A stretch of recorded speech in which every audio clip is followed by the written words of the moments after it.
Baiklah, saya akan membacakan materi yang pertama, yaitu konsep dasar bahan ajar dan kegunaannya. Secara garis besar, definisi konsep adalah suatu hal umum yang menjelaskan atau menyusun suatu peristiwa, objek, situasi, ide, atau akal pikiran dengan tujuan untuk memudahkan komunikasi antara manusia dan memungkinkan manusia untuk berpikir lebih baik. Singanimbun dan Effendi menyatakan bahwa pengertian generalisasi dari sekelompok fenomena tertentu sehingga dapat dipakai untuk menggambarkan berbagai fenomena yang sama. Menurut National Center of Competency-Based Training, pengertian bahan ajar adalah segala bentuk bahan yang menggunakan untuk membantu guru atau instruktur dalam melaksanakan proses pembelajaran. Bahan yang dimaksud dapat berupa bahan tertulis maupun tidak tertulis. Menurut Belawati, bahan ajar dikelompokkan ke dalam 3 kelompok besar, yaitu jenis bahan ajar cetak, non-cetak, dan bahan ajar display. 1. Bahan ajar cetak.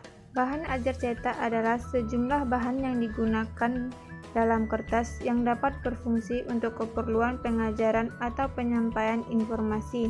Kategori bahan ajar cetak adalah yang pertama modul, terdiri dari bermacam-macam bahan tertulis yang digunakan untuk belajar mandiri.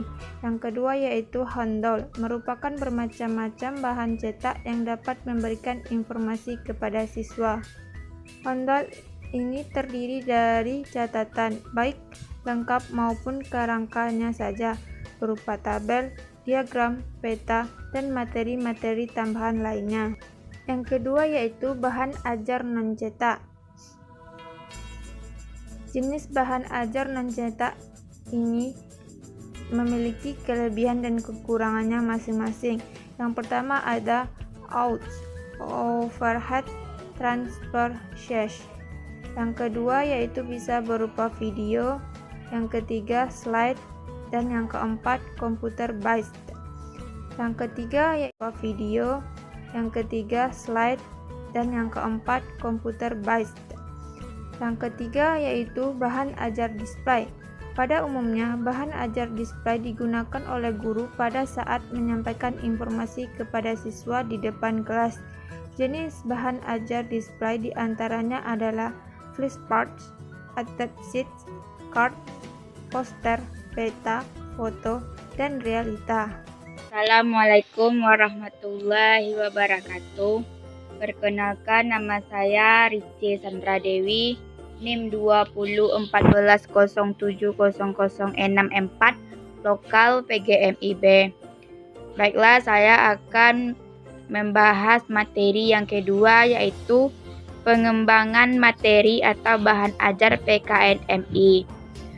Pengembangan materi pembelajaran PKN hendaknya diarahkan pada ketentuan yang telah ada dalam standar isi sesuai dengan Permendiknas nomor 22 tahun 2006.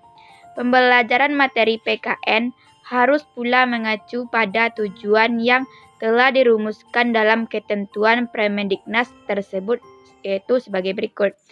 1. Berpikir secara kritis. 2. Berpartisipasi secara aktif dan bertanggung jawab. 3. Berkembang secara positif. 4. Berinteraksi dengan bangsa-bangsa lain. Kompetensi profesional guru di jenjang sekolah dasar terhadap bidang pendidikan kewarganegaraan sebagai berikut. 1. Menguasai materi, struktur, konsep, dan pola pikir keilmuan yang mendukung mata pelajar PKN yang diampu. 2. Menguasai standar kompetensi dan kompetensi dasar pada pelajaran PKN jenjang sekolah dasar yang diampu. 3. Mengembangkan materi pembelajaran PKN yang diampu secara kreatif. 4. Pendekatan expanding community approach adalah suatu pendekatan dalam pengembangan materi pendidikan kewarganegaraan yang berorientasi pada tingkat keluasan materi dengan mengacu pada lingkungan sekitar. Itulah materi yang dapat saya sampaikan. Saya tutup membaca. Wassalamualaikum warahmatullahi wabarakatuh. Assalamualaikum warahmatullahi wabarakatuh. Perkenalkan, saya Ayu Kelani Fitri, NIM 2014070069 dari kelas PGMIB semester 3. Nah, di sini saya akan melanjutkan pembacaan materi kami tentang pengintegrasian pembelajaran pendidikan kewarganegaraan dengan mata pelajaran lain. Nah, sangat banyak pengintegrasian pembelajaran pendidikan kewarganegaraan dengan mata pelajaran lain.